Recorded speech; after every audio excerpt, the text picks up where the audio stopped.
And today I rise to introduce a bill that would help Americans who are struggling with high health care expenses. The tax deduction for certain unreimbursed, out-of-pocket medical expenses assists many taxpayers significantly. Regrettably, the threshold to claim this important tax deduction rose from 7.5% to 10% of income at the end of 2018, ending its value for many American taxpayers who simply will no longer qualify.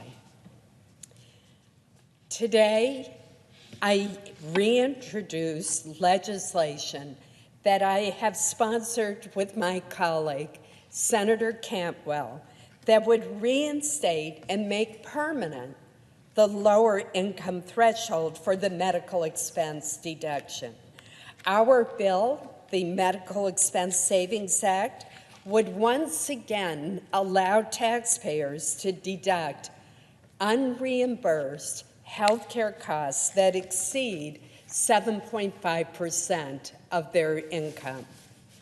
Mr. President, for those who suffer from pre-existing medical conditions, have chronic illnesses, experience unexpected sickness or injuries, or require long-term care, out-of-pocket healthcare expenses can quickly become an unbearable burden.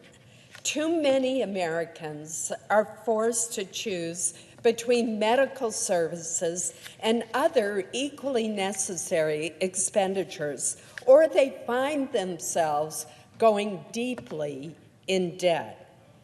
The Affordable Care Act increased the income threshold for taxpayers to deduct their medical expenses from 7.5% to 10%. I very much oppose that provision of the ACA.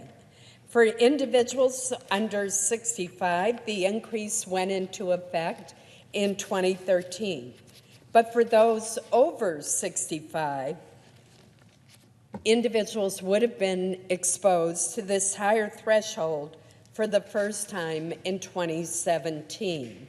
Fortunately, we were able to remedy that for those over age 65.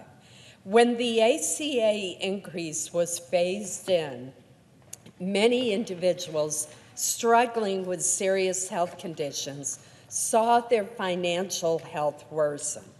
For example, a 2016 study estimates that parents, including many with limited means, already provide nearly $36 billion annually in uncompensated medical care at home to children with special health care needs, such as muscular dystrophy or cystic fibrosis. A 2016 survey of cancer survivors showed that 1/3 go into debt, and of those, more than half incurred more than $10,000 in unreimbursed expenses. For seniors with significant long-term care needs, the deduction helps with the cost of home health or personal care services, or when needed, the cost of a long-term care facility, such as a nursing home. The deduction can also be used for other expenses that Medicare generally does not cover, including dental treatment, vision care, and certain transportation costs. Seniors can also use the medical expense deduction for expenses like wheelchair ramps, installing railings and support bars in bathrooms, lowering or modifying kitchen cabinets and equipment, and other home modifications made for medical reasons. These improvements can allow seniors with medical conditions or disabilities to live at home in the safety, comfort, and familiarity of their own homes safely.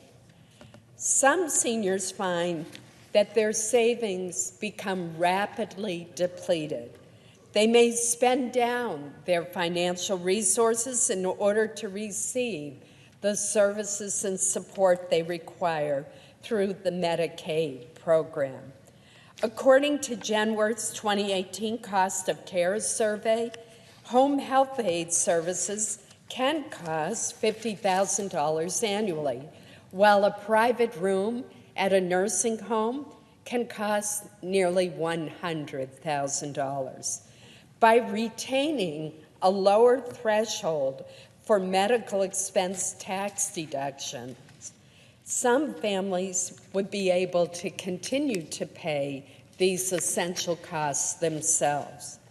Now, Mr. President, some erroneously believe that this deduction only benefits the wealthy, when in fact, it is mainly lower and middle income Americans who have been hurt. According to AARP, nearly 70% of taxpayers taking the deduction in 2014 reported income of $75,000 or less, and nearly half reported incomes of $50,000 or less.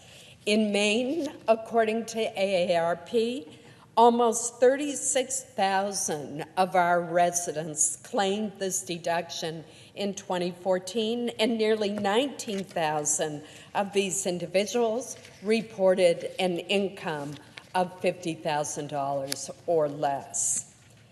That is why during the tax reform debate in 2017, I introduced a successful amendment that rolled back the income threshold to 7.5% for taxpayers to deduct their medical expenses in 2017 and in 2018.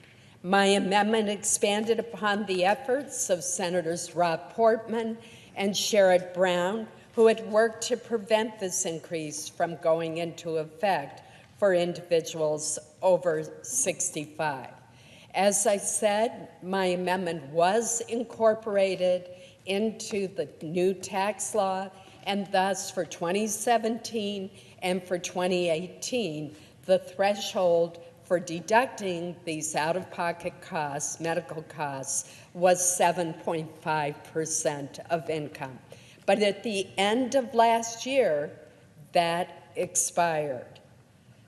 The AARP and 44 other consumer groups have strongly endorsed the effort undertaken by Senator Cantwell and me, stating it provides important tax relief which helps offset the costs of acute and chronic medical conditions for older Americans, children, pregnant women, disabled individuals, and other adults, as well as the costs associated with long-term care and assisted living. Mr. President, this is a step that we can take to reinstate an expired tax deduction that will make a real difference to people who are struggling with high out-of-pocket medical costs. I urge my colleagues to support our legislation that will help our families cope with high medical costs by making sure that this important deduction remains available for future tax years.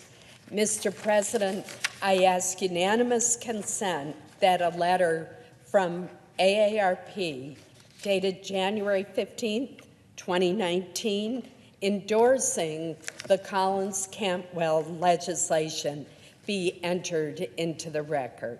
Without objection. Thank you, Mr. President. I yield the floor.